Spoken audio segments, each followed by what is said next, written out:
No! Karen shrieked, her voice finally cracking, the carefully constructed veneer of HOA president crumbling. This is outrageous. You can't allow vegetables.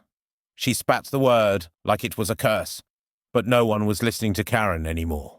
All eyes were on the makeshift stage where Alex, dirt still smudged on their cheek, stood beaming, surrounded by a jubilant crowd of neighbors, holding aloft a vibrant head of lettuce like a trophy. It started, predictably, with a letter. Another pristine white envelope, another embossed Willow Creek HOA logo, another violation notice. But this time, it wasn't about a garbage can or a birdhouse. This time, it was about my garden, my vegetable garden. I'd moved to Willow Creek, seeking a fresh start, a patch of earth to call my own. Being a passionate gardener, the first thing I did was rip out the generic, soulless shrubs in my front yard and start planting. Not petunias and pansies, but tomatoes, peppers, zucchini, herbs, a vibrant, edible tapestry of life. It was beautiful, in my eyes. A riot of green and soon-to-be bursting color, buzzing with bees and butterflies, a stark contrast to the uniform green lawns of Willow Creek. Apparently, Karen Ainsworth, HOA president and self-proclaimed arbiter of Willow Creek aesthetics, did not share my vision of beauty. The violation notice arrived on a Tuesday morning, tucked neatly into my mailbox like a perfectly manicured threat. Violation of HOA Community Standard 4.2b Landscaping Aesthetics. It went on to detail how my unconventional front yard garden detracted from the overall aesthetically pleasing uniformity of Willow Creek and demanded immediate removal and restoration to approved landscaping standards. Failure to comply, of course, would result in escalating fines. I stared at the letter, incredulous. My garden? A violation? It was healthy, vibrant, productive. It was feeding me, attracting pollinators, adding life to the neighborhood. What was aesthetically displeasing about that? Driven by a mix of indignation and a desire to understand the sheer absurdity of it all, I marched straight to Karen's house. Her lawn, naturally, was a putting green perfection of manicured grass, devoid of any life, really, just green. Blanket green. Karen answered the door, impeccably dressed, her blonde hair sculpted into its usual helmet-like perfection. Her smile, as always, didn't reach her eyes. "Ms. Ainsworth," I began, holding up the violation notice. "I received this regarding my garden. I must admit, I'm rather confused." She raised a perfectly sculpted eyebrow. "Confused, Ms. Alex," I supplied. "Alex Riley. And yes, confused. It's a vegetable garden. It's food. It's beautiful, in its own way. I don't understand how it violates any aesthetic standards." Karen's smile tightened, becoming less a smile and more a thin, disapproving line. "Willow Creek has established landscaping guidelines to maintain property values and community aesthetics. Vegetable gardens are not in keeping with the desired visual uniformity." "Uniformity?" I echoed, incredulous. "You want uniformity? Don't you think a little diversity, a little life, would be more appealing than endless expanses of identical green lawn? Appeal is subjective, Miss Riley. Property values are not. And vegetable gardens, frankly, are untidy. They attract pests. They are simply not the image we wish to project in Willow Creek." Her tone was dismissive, like she was explaining basic physics to a particularly slow child. "Untidy?" I sputtered, gesturing back towards my own yard, which, while not a putting green, was certainly not a jungle. "My garden is meticulously maintained. And pests. It attracts butterflies and bees, Karen, not rats." Again, I used her first name deliberately, trying to break through the ice. It didn't work. "Miss Riley," she said, her voice hardening, the ice thickening, I understand you may have different sensibilities. However, you chose to reside in Willow Creek, and with that choice comes the responsibility to adhere to our community guidelines. The garden must be removed within 48 hours, or fines will be levied. She produced another pristine white card, this one detailing the escalating fine schedule. Of course she did. "This is ridiculous, Karen," I said, my frustration boiling over. "It's a garden. It's not hurting anyone. It's actually good for the environment, for the community. Fresh food, local produce, sustainability. Shouldn't the HOA be encouraging this, not punishing it?" Karen just stared at me, her eyes cold, unyielding. "Willow Creek is about maintaining standards, Miss Riley, aesthetic standards, and vegetable gardens simply do not meet those standards." The door started to close. Conversation over, edict delivered, and just like that, the battle lines were drawn. Karen Ainsworth, HOA president, versus Alex Riley, vegetable gardener, and the battleground, my front yard, over a garden.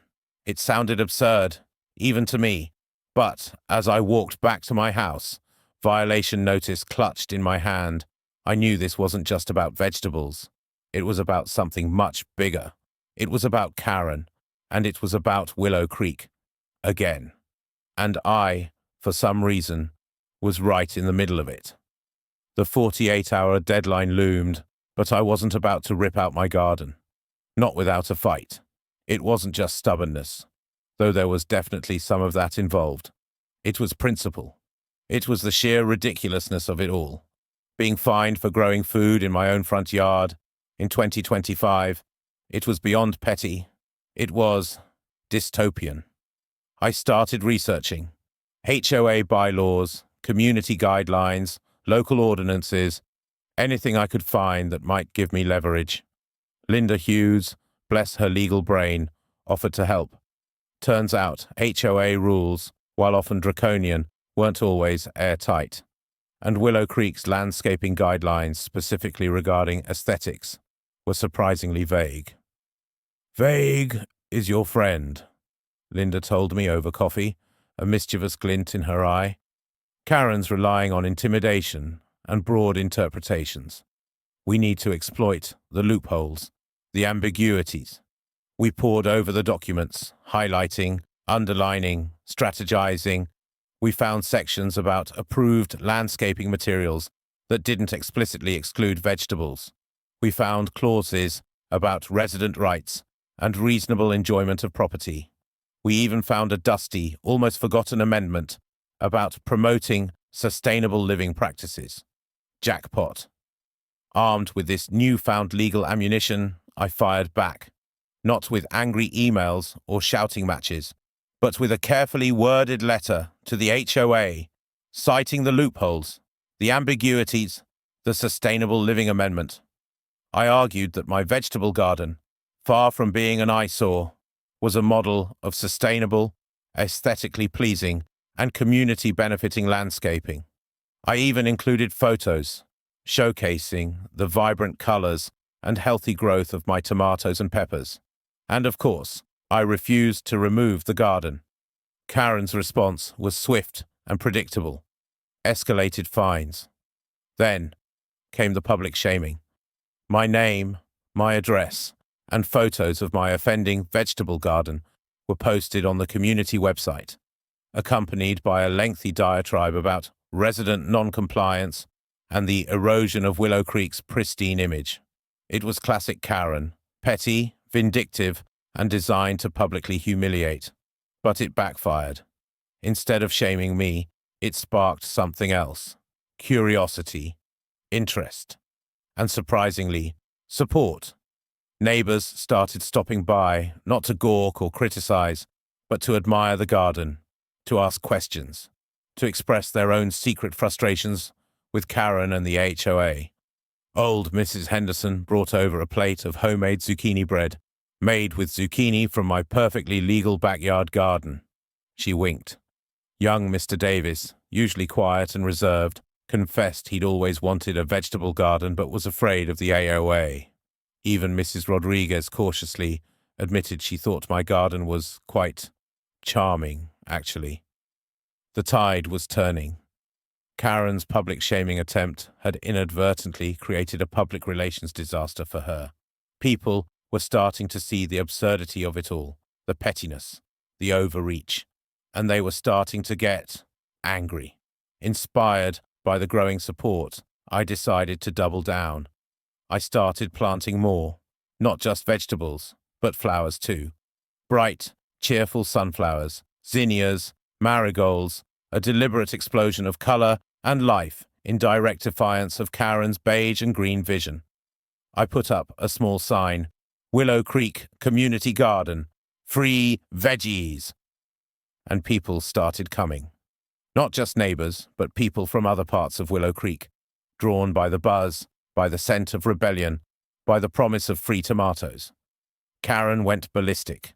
Her patrols intensified. Her emails became more frantic, more all caps, more exclamation points. She started staking out my house, parking her white SUV across the street, just watching. It was unsettling, creepy, bordering on harassment. One afternoon, I found her in my garden, actually in my garden, stomping around my tomato plants, her face contorted with rage. She was holding a measuring tape, meticulously measuring the distance between my pepper plants, muttering about spacing violations and unapproved plant density. "Karen!" I exclaimed, walking towards her, my voice rising. "What are you doing? Get out of my garden." She straightened up, her eyes blazing. "Ms. Riley," she hissed, "I am conducting a thorough inspection of your illegal vegetation, and I am finding numerous further violations. This garden is a blight on Willow Creek. It must be eradicated." "Eradicated?" I laughed, a short, sharp, humorless sound. "Karen, they're vegetables. They're growing. That's what gardens do." "Not these gardens!" she shrieked, gesturing wildly at my flourishing plants. "These gardens are defiant. They are unapproved, and they will not be tolerated in Willow Creek." And in that moment, standing there, face to face with Karen in my tomato patch, surrounded by sunflowers and zucchini, I knew this was it. The showdown. The final battle for Willow Creek's soul. It wasn't just about my garden anymore. It was about everything Karen represented. The petty rules, the suffocating control, the utter lack of common sense and humanity. And I knew, looking at her, that she wasn't going to back down. Not without a fight. And neither was I. Neither was Willow Creek. This birdhouse rebellion was about to blossom into a full-blown garden revolution. The community garden event was incredible. Word had spread like wildfire. Not just Willow Creek residents, but people from neighboring communities, even local media showed up. My front yard, usually a quiet suburban space, was transformed into a vibrant, bustling hub of activity. There were tables laden with fresh vegetables, salads made with garden greens, homemade zucchini bread. Thanks, Mrs. Henderson. Even a local band playing folksy tunes about growing your own. Kids were running around, laughing, exploring the garden, actually touching plants, getting their hands dirty. It was joyous, alive. Everything Willow Creek under Karen wasn't. Karen, predictably, was not amused. She showed up early, her white SUV inching slowly down the street, like a predatory shark circling its prey. She parked across the street, got out, and stood there, arms crossed, face like thunder, surveying the scene with undisguised contempt. The HOA enforcer, ready to shut down the party. But this time, something was different. People didn't shrink back. They didn't avert their eyes. They met her gaze head on. Some even waved. Mr. Henderson walked right up to her, a plate of zucchini bread in hand. "Karen, dear," he said, his voice surprisingly cheerful. "Care for some zucchini bread? Homegrown, you know, completely organic, and dare I say, aesthetically pleasing?" Karen just glared at him. her lips pressed into a thin white line. She didn't take the bread. She didn't say a word. She just stood there, a statue of suburban disapproval, as Willow Creek bloomed around her. The event was a resounding success. People loved the garden, loved the food, loved the sense of community, the feeling of rebellion, almost. Local news covered it, framing it as a David versus Goliath story, the small gardener standing up to the overbearing HOA. The story went viral online, the vegetable garden rebellion, trending on local social media. Willow Creek, for once, was in the news for something positive, something human. The emergency HOA meeting, scheduled for the following week, was inevitable. The petition, the community event, the media attention, it all put pressure on the HOA board, even on Karen. They couldn't ignore it anymore. The meeting was even more packed than the birdhouse meeting. The air was thick with anticipation, but this time, it wasn't just tension. There was hope, a sense of possibility. We weren't just complaining anymore. We were proposing solutions. We had a plan. Linda Hughes, bless her brilliant mind, had drafted a proposal to amend the HOA landscaping guidelines, specifically to allow for personal food gardens in front yards, with reasonable size and aesthetic restrictions. No rampant jungles, just well-maintained vegetable patches. It was reasonable, sensible, and directly addressed Karen's supposed concerns about aesthetics and property values. At the meeting, Alex presented the proposal, speaking passionately about the benefits of community gardens, about sustainability, about food security, about the simple joy of growing your own food. Neighbors spoke in support, sharing stories of their own gardening dreams, their frustrations with Karen's rules, their desire for a more human, more vibrant Willow Creek. Karen, of course, fought back. She wheeled out the same tired arguments about aesthetics, property values, community standards. But her voice lacked its usual authority. She was isolated, outnumbered, outmaneuvered. The community had spoken, and they weren't backing down. The vote was decisive. The amendment passed. Vegetable gardens were officially, legally approved in Willow Creek. The cheers that erupted were deafening, a wave of collective relief and triumph. Karen, defeated, humiliated, stormed out of the meeting, slamming the door behind her, leaving a vacuum of silence in her wake. In the weeks that followed, Willow Creek transformed. Slowly at first, then with increasing momentum, vegetable gardens started popping up in front yards all over the community.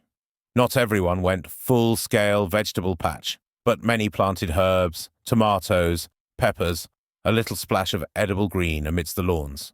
Willow Creek became less uniform, yes, but also more interesting, more vibrant, more alive. The HOA, under Brenda McMillan's saner leadership, actually started encouraging community gardening. They organized workshops, offered seed swaps, even created a community compost program. Willow Creek, once a symbol of suburban conformity, was becoming, dare I say it, a little bit radical in its own quiet, suburban way. My front yard garden, the garden that started it all, flourished. Tomatoes ripened, peppers turned vibrant colors, zucchini threatened to take over the world. I shared the bounty with neighbors, with the local food bank, with anyone who wanted fresh, homegrown vegetables. It was rewarding, more rewarding than any perfectly manicured lawn could ever be. Karen, as predicted, remained a recluse, her white SUV rarely seen, her voice absent from HOA meetings. Some whispered she was plotting revenge, others that she was finally, mercifully, moving away. I didn't care. Willow Creek had moved on. It had found its voice, its spirit, its green thumb. Walking through Willow Creek now, the air filled with birdsong and the scent of blooming herbs, seeing the vibrant vegetable patches thriving in front yards, I smiled. It wasn't perfect, Willow Creek. It was still suburban, still had its HOA quirks, but it was different.